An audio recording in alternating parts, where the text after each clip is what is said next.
Deddy Corbuzier itu dianggap melanggar salah satu atau sekumpulan pasal di dalam peraturan kementerian tersebut yang mengatur soal permintaan informasi.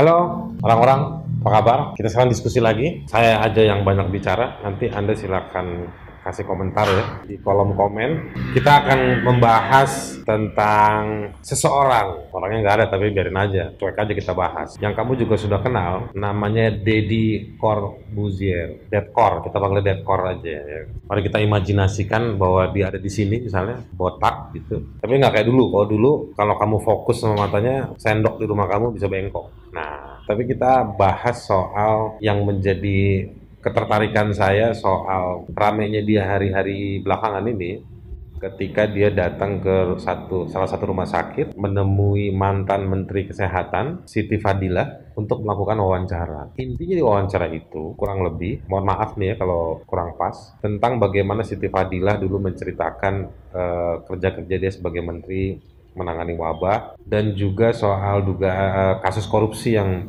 menghukum dia. Saya tidak akan bahas soal apakah Siti Fadilah benar atau tidak. Yang saya mau bahas adalah soal ketika seorang Deddy Corbuzier dikatakan oleh pihak Kementerian Hukum dan HAM melalui juru bicaranya atau pejabat-pejabatnya, Deddy Corbuzier melanggar. Benar atau tidak dia melanggar? Menurut saya argumentasi yang disampaikan oleh Kementerian Hukum dan HAM, terutama dari Direktorat Jenderal Pemasyarakatan Ditjenpas, Deddy Corbuzier itu dianggap melanggar salah satu atau sekumpulan pasal di dalam peraturan kementerian tersebut yang mengatur soal permintaan informasi. Nah, ada bab soal peliputan. Dan di bab itu dijelaskan ada sejumlah pasal tentang bagaimana meminta informasi dalam bentuk peliputan. Harus menyampaikan surat, dan seterusnya, dan seterusnya. Yang mau saya sampaikan, ketika menggunakan aturan tersebutlah terkait dengan keterbukaan informasi. Jadi terkait dengan keterbukaan informasi, permintaan informasi. Menariknya aturan tersebut tidak mencantumkan soal sanksi. Jadi ketika Deddy Corbuzier dituduh melakukan tindakan yang tidak sesuai dengan aturan soal bagaimana melakukan peliputan, ada sejumlah masalah. Masalahnya adalah Deddy Corbuzier dia bukan media, bukan dari satu institusi atau perusahaan media yang punya brand media.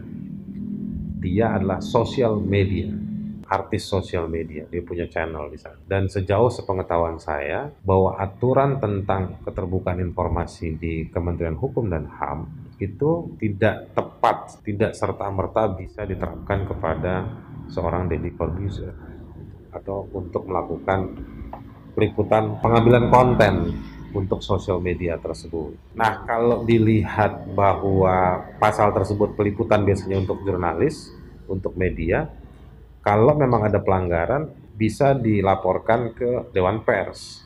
Tapi sekali lagi, Deddy Corbuzier bukan dari lembaga, organisasi, atau perusahaan media. Gitu. Ya kan?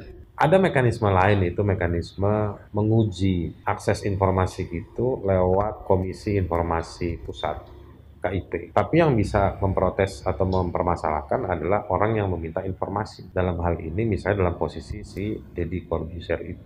Tetapi hal tersebut kalau Deddy Corbuzier menempuh mekanisme meminta informasi tersebut. Nah, sekarang kita lihat posisinya Ibu Siti Fadilah. Ibu Siti Fadilah ketika ditemui Deddy Corbuzier di rumah sakit, posisinya sebagai napi, bukan hanapi, tetapi napi, narapidana maksud saya.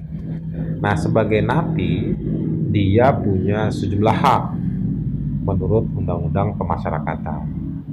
Dan hak tersebut juga diatur di dalam selain di undang-undang, lebih rincinya lagi diatur dalam peraturan pemerintah. Di dalam peraturan pemerintah yang mengatur tentang hak-hak narapidana, ya, misalnya PP nomor 99, itu diatur tentang bolehnya seorang napi ditemui oleh keluarganya, kuasa hukumnya, atau orang-orang lain tertentu.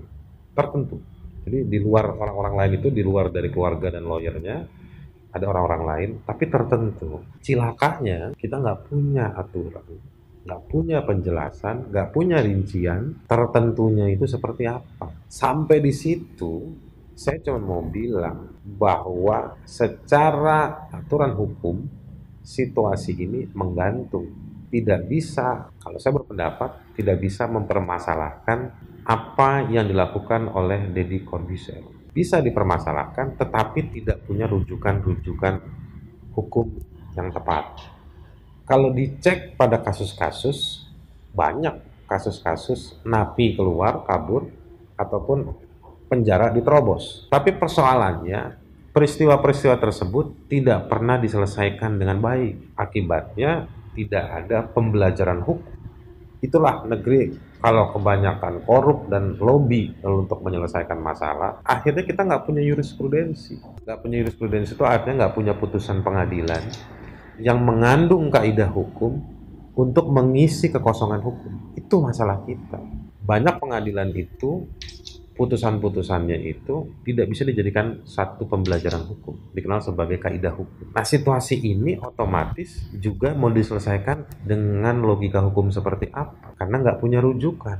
Dan kalau dilihat, saya juga sudah cek ke kawan kita Depkor bahwa Deddy diundang dan Ibu Siti Fadila di rumah sakit dijaga, ada petugasnya. Jika ingin mempermasalahkan Deddy Corbuzier, selesaikan dulu pelanggaran-pelanggaran yang dilakukan oleh Ibu Siti Fadila ataupun oleh si petugas pemasyarakatan yang jaga Ibu Siti Fadila. Jadi jangan sesumbar terlalu jauh melihat dan menuduh seorang Deddy Corbuzier.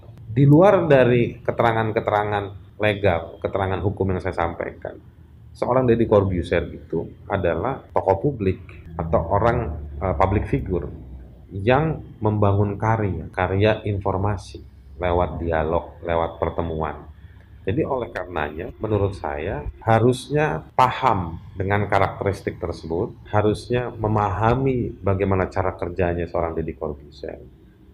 Kalau misalnya Kementerian Hukum dan HAM merasa berkepentingan untuk menjelaskan kenapa Siti Fadila tidak boleh diwawancara oleh seorang Deddy Corbuzier, atau bila mana Deddy Corbuzier itu melakukan pelanggarannya, jelaskan, bukan sekedar mencantumkan pasal atau aturan yang dilanggar, yang menurut saya aturan itu tidak tepat digunakan untuk seolah-olah menyalahkan Deddy Corbuzier. Gampang, sebelum menuduh dan mempermasalahkan secara hukum, karena Deddy Corbuzier itu dikenakan pasal peliputan, dituduh dengan melanggar pasal peliputan, ya minta dong Kementerian Hukum dan HAM diwawancara lagi sama Deddy Corbuzier. Pertanyaannya sekarang, sudahkah pihak Kementerian Hukum dan HAM menghubungi Deddy Corbuzier untuk dimintai keterangan, sembari kita nunggu mereka ngontak, atau sembari kita berhayal mereka nggak bakal ngontak? Kalau Anda punya komentar, Anda punya pendapat, apapun itu, tulis aja di kolom komentar